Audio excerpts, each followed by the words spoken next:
Hey guys, welcome to my channel. For today's video, I will list down all regular heroes with massive damage on their skills. These are the heroes that deal 600% or more damage to a single or multiple enemies. This video focuses only on all the regular version of the character and does not include all the fake cores. My consideration is the percentage damage dealt by the hero and not the actual value of the damage. The rare and legendary heroes should be upgraded to be at par with the fated heroes. So without further ado, let's get started.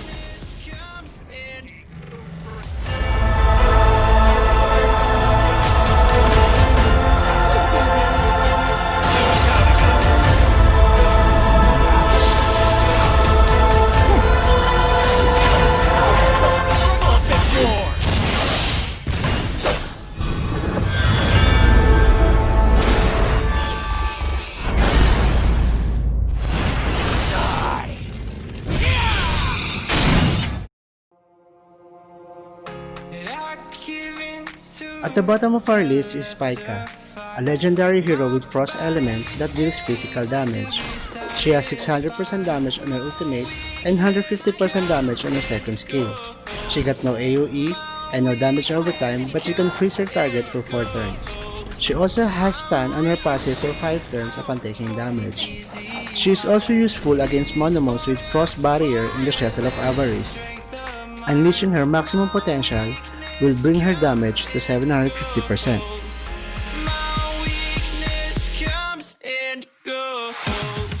Next up is Adams.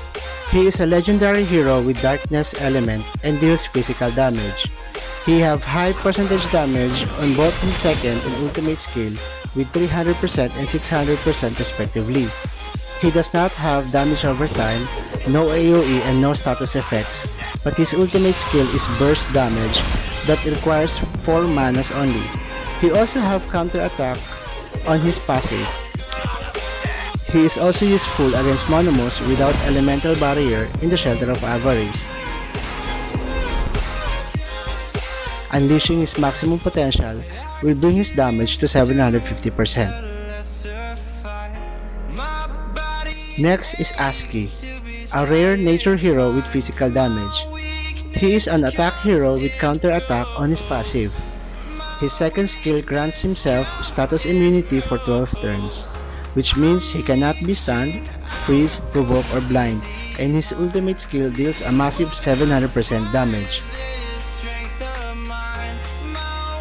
Unleashing his maximum potential will bring his damage to a massive 840%. Next is Tashume, a rare nature element hero. He is also an attack hero with counter attack in his passive. His second skill also grants himself immunity to status effects, such as shock and sleep, and his ultimate deals 700% damage. Unleashing his maximum potential will bring his damage to 840%. At number 10 is the Man, a rare attack hero with machine element that deals physical damage. He does not have damage over time, no AoE, and no status effect as well, but his ultimate skill deals 700% damage and self-immunity from status effects for 12 turns on his second skill. Unleashing his maximum potential will bring his damage to 840%. Next we have Morris. He is a rare attack hero with machine element.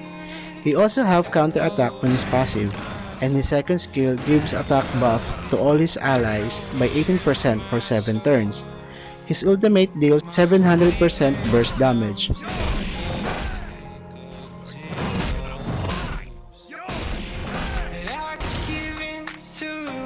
Unleashing his maximum potential will bring his damage to 840%.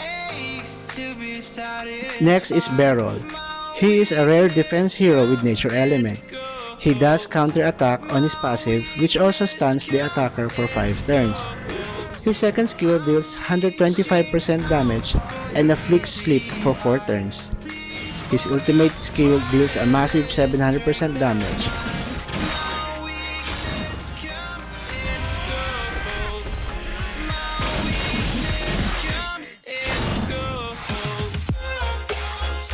Unleashing his maximum potential will bring his damage to 840%. Next we have Nermash. He is a rare Chaos hero with Darkness element that deals physical damage. His second skill deals 150% damage to a single target, and his ultimate skill deals a massive 700% damage.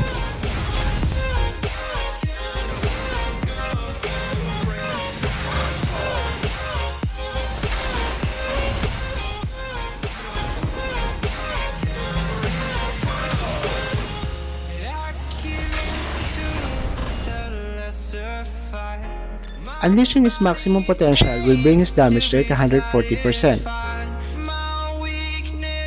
Next we have at number 6 is Valar.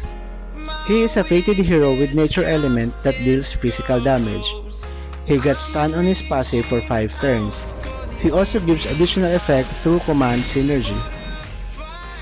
His second skill got AoE to all back row enemies and deals 210% damage.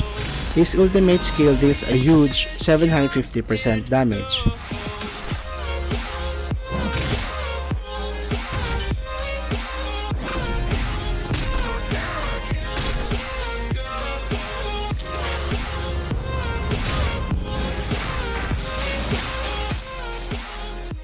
Next up is Gutter.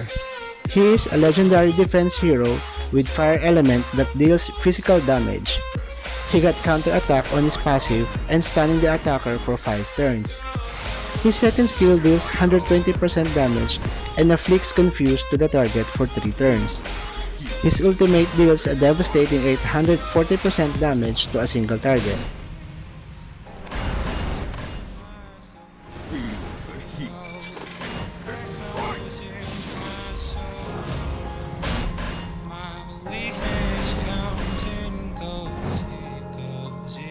Unleashing his maximum potential will upgrade his damage from 840% to a massive 1050% damage. On the top 4 is Kirina.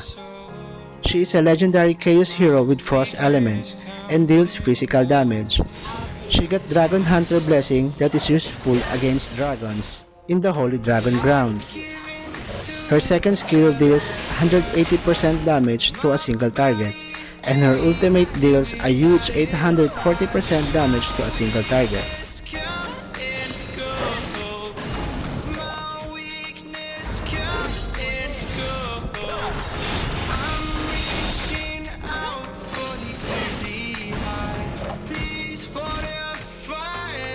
Unleashing her maximum potential will increase her damage to 1050%. On the third spot is Illum. He is a fated defense hero with machine element and deals physical damage. He got provoke on his passive and heal over time for 5 turns. His massive damage is in his second skill that deals 750% damage but requires 4 mana to activate. His ultimate also have a huge amount of AoE damage with 357% damage to all enemies but requires 5 manas.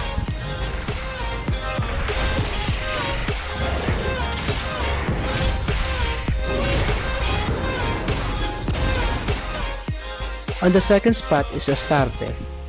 She is a legendary attack hero with nature element that deals magical damage. She got counter attack on her passive and both of her second and ultimate skill deals a huge amount of damage. Her second skill deals 420% damage and requires 3 manas, while her ultimate skill is a burst damage of 840% single target damage that requires 5 manas.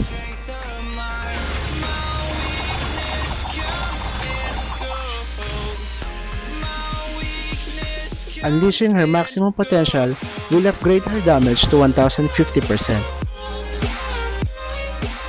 And on the top spot is our number 1 single target killer, Rodley. He is a fated attack hero with nature element that deals physical damage. He got counter attack on his passive and both of his second and ultimate skill deals devastating damage. His second skill deals 525% single target damage that requires 3 manas, and gives a barrier to self and to an ally with command mark.